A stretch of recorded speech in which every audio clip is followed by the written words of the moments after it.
Alright, David Harry here, and in this video I shall be putting together yet another Intel NUC system. Now this one is based around the Intel NUC8i3BEH3. Now what I will do, I'll flip around this box shortly, we'll go over the specifications, but I'll talk more about its specs as well as I'm putting the actual thing together.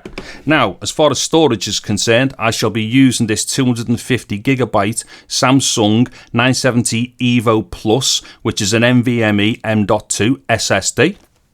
And for the RAM, I shall be using 8GB in total, comprising of 2 x 4GB of this crucial RAM. Now this is DDR4 Sodims and it's clocked up to 3200 MHz, although the actual NUC can't clock that high, but this is decent RAM, so I thought I would get this for it anyways. Now, if you're into all this NUC stuff or little like small PC things and stuff like that, if you check out some of my older videos, there's a playlist I've got there with some stuff in it. There might be things of interest to you in there.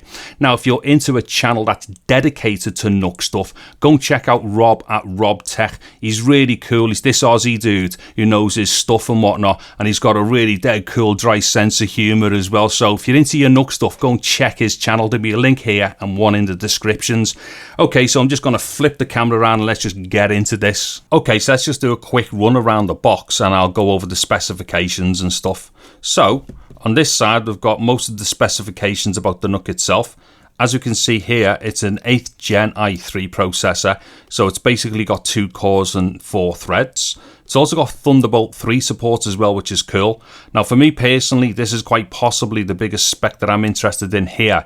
It's actually got an Iris Plus Graphics 655 GPU built into it, which is actually one of the most powerful GPUs that Intel have ever made. And here is an HDMI 2.0A, which allows for 4K UHD viewing up to 60 frames per second, which is pretty cool. Also, it supports both 2.5-inch drives and also M.2 SSDs. We'll show that when I get into the box. Also, it's got 4 USB 3.1 Gen 2 ports, and one of these is a charging port on the front. It's also got Bluetooth 5 and also a micro SD card slot. So this only supports micro SD, not full-size SD. And on the back of the box here, there's some more of the specifications as well. It's also Optane memory compatible. I don't really have an interest in that myself, but it does DDR4 Sodimm RAM up to 32GB. It also does 2 sizes of M.2, and that's the 22x42 and 22x80, and I'll show you that in a second when I get into it. Also, it's got the 2.5-inch SATA HD SSD 9.5mm max size. Now that's really important because the thickness can be up to 9.5mm max, and that means that it will take those slightly thicker, larger capacity drives as well. Okay, so what I'm going to do is just flip open the box and put a bunch of stuff on the table. So the first thing out of the box then is basically all the bits of paperwork that come in, all the usual stuff, you know, contact sheets, basic how-tos and guides and stuff. Basically, all the stuff that me personally, I'm just not interested in. And what we've got here is a fairly sizable PSU as well. So this particular external power supply unit is quite powerful. So this is 19 volts at 4.75 amps. And the reason why this is such a high current power supply is because the thing with this NUC, it can actually go up to 28 watts just on the CPU alone. So this particular NUC in total will kind of tip out a bit more than most i3 NUCs and things like that. So yeah, it has to have a very decent supply for it. Then we've got a VESA mount plate which comes with its screws and stuff. So you can basically attach this to the back of a monitor or anything that's VESA mounted or VESA mounted, however you want to pronounce it.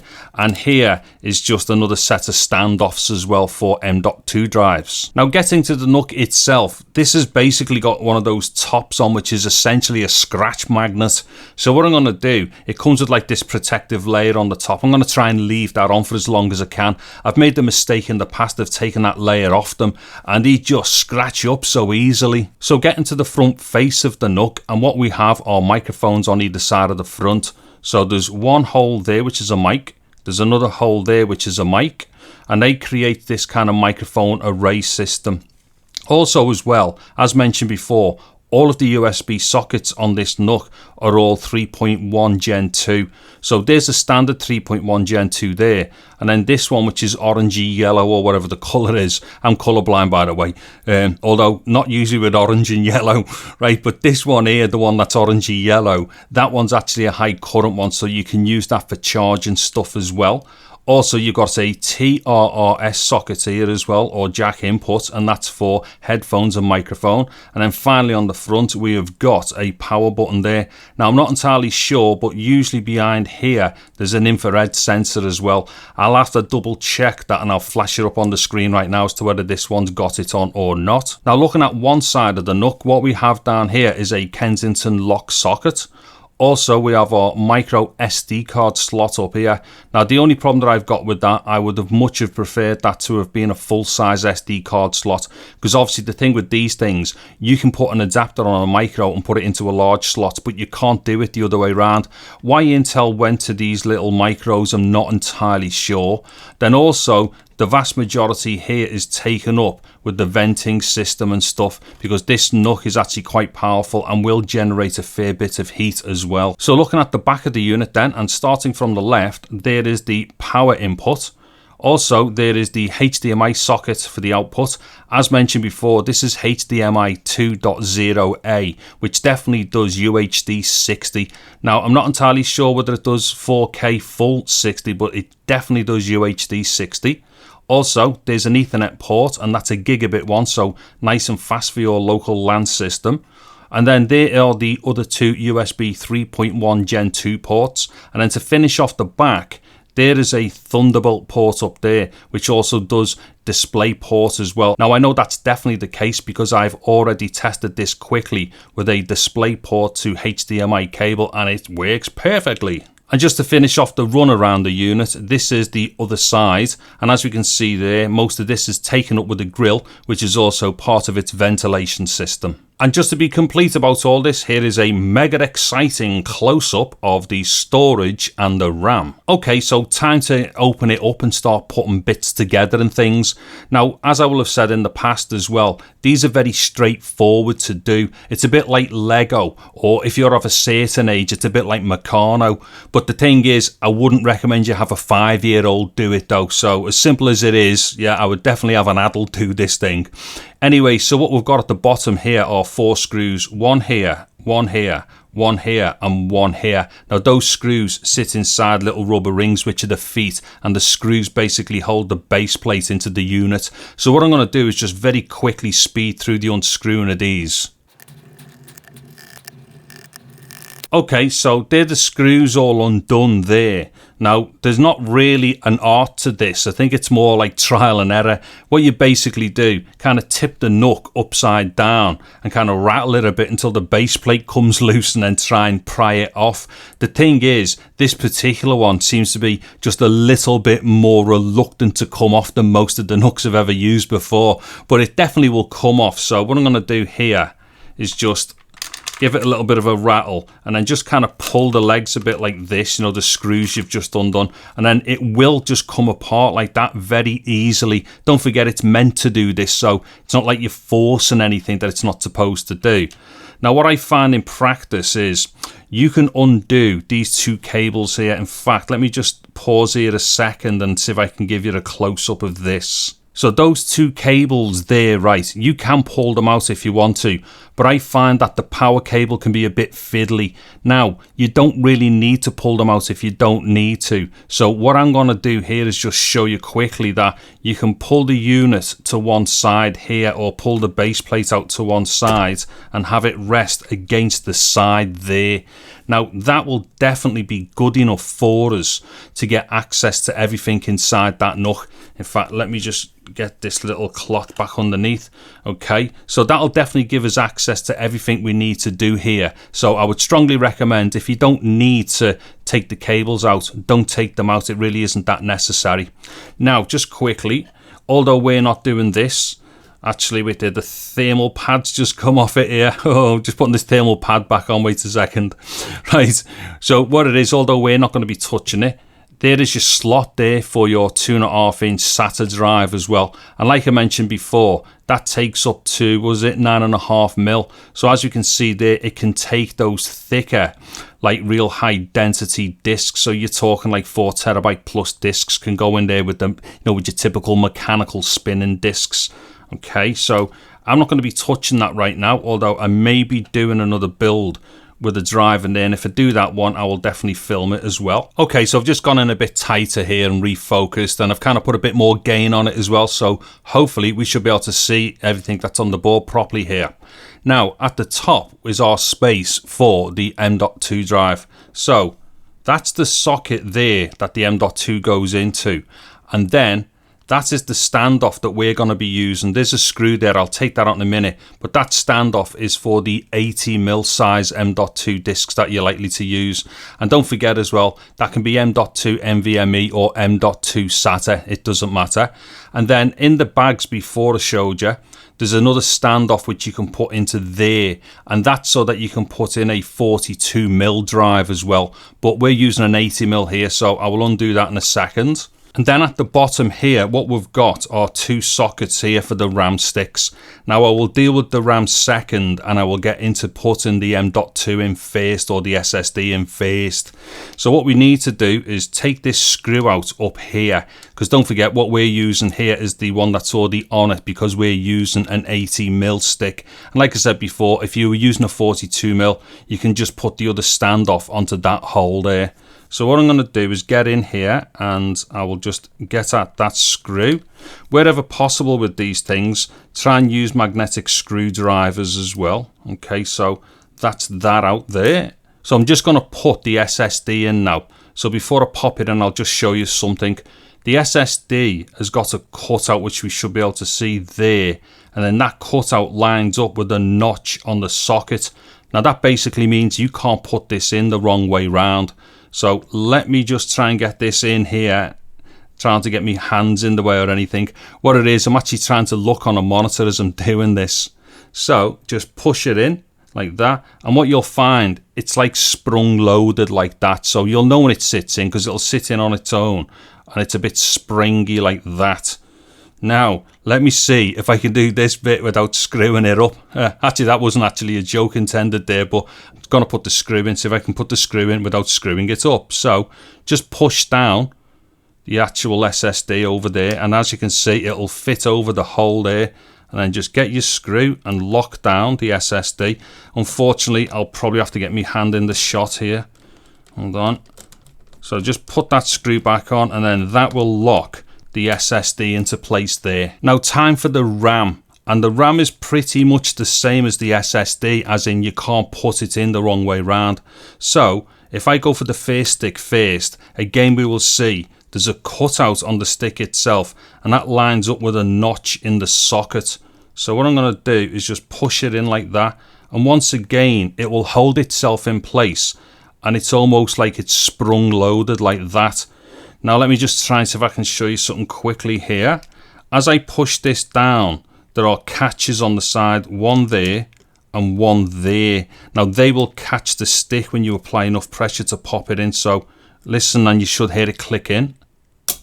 There we go, we could hear two dead quick clicks. That's the stick of RAM now in. So what I'm going to do is the exact same thing with the other stick of RAM. So there we go, pop it in there. It'll self-guide itself in. It'll hold itself in place and be a little bit springy, and then just apply enough pressure until you feel it click in with those things on either side. Once again, there's one there and there's one there, just little catches that catch the stick as it goes in. And there we go, that's in as well. So now we're actually at the point where we've put all the bits together that we need to. So what I'm going to do now, I'm just going to kind of zoom out a bit and then just show me putting the plate back on again. So just to finish it off then, I'm going to put the base plate back on. So literally just pick it up and then drop it in. And what you'll find, it'll self-guide itself in, because all the screws will line up again like that. And you can only put the base plate in one way as well. There's actually like little grooves and stuff and notches around the edges. So don't be afraid that you might put it in the wrong way. You can't. So what I'm going to do here is just screw these back in. And there we have it then, one freshly constructed NUC. So what I'm going to do here, let me just turn the camera back around. I'll just do a quick summary to end the video. Okay, so to a bit of an end summary then for this Intel NUC that I've just put together. And I have to be dead honest, it's been about 3 or 4 days since I shot that video that you've just been watching. And the reason for that is because as soon as I put this together, I just wanted to use it. So I've spent the last 3 or 4 days messing with it. So let me tell you about some of the stuff that I've been doing. So the first thing that I've tried has been Chrome OS. Now this is the proper Chrome OS and not Chromium OS. So the exact same OS that you find on Google Chromebooks. Now, I own a couple of Chromebooks, I've had a few Chromebooks, and I've used loads of Chromebooks, and I can genuinely say that I've never seen Chrome OS run as good as what it does on this Intel NUC system here.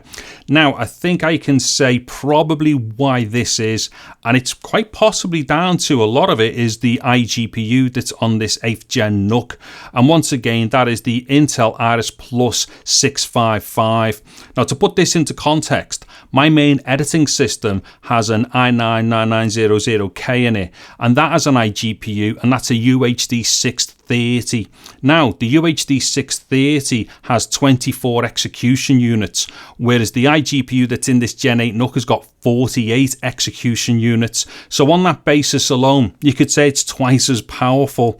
Now, however you want to measure the power on these things and the graphics performance, it definitely is better, and I'm seeing that within Chrome OS, especially for running games. It is mental. And then the second thing that I've done is to go through a few variations of Android x86, most notably Phoenix OS and also Dark Matter, which is an extension on top of Phoenix. I will also be trying a whole bunch of other Android x86 stuff as well, and the reason for that is because once again it's been flying like a lunatic on that stuff as well, pretty much the same as what it was doing with the Chrome OS. So within Android x86 I am seeing phenomenal graphics for gameplay and stuff like that. It is absolutely massive.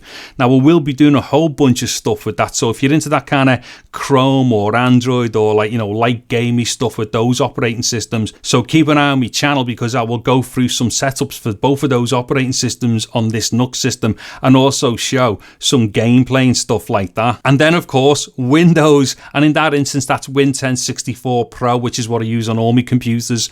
Now I have to say, the general day-to-day stuff, see like your web browsing, streaming, YouTube, audio stuff, I don't know, writing letters, spreadsheets, just your bog standard day-to-day stuff, it absolutely munches its way through it, and I think it's doing that so well that I'll hazard a guess it may well be good for some light video editing. So what I'm going to try out is Edius, which is what I use for all my stuff anyway, but I'll try some of that on it and do some light video editing, and also I think it will absolutely run riot using Cubase. Now Cubase does like audio editing and sequencing and all that type of stuff, make music, basically a DAW system. So we'll do some NLE and DAW stuff on it, and if that all comes out looking really good, I'll defo do a couple of videos about that as well. Okay, so now for an opinion of mine for whatever it's worth.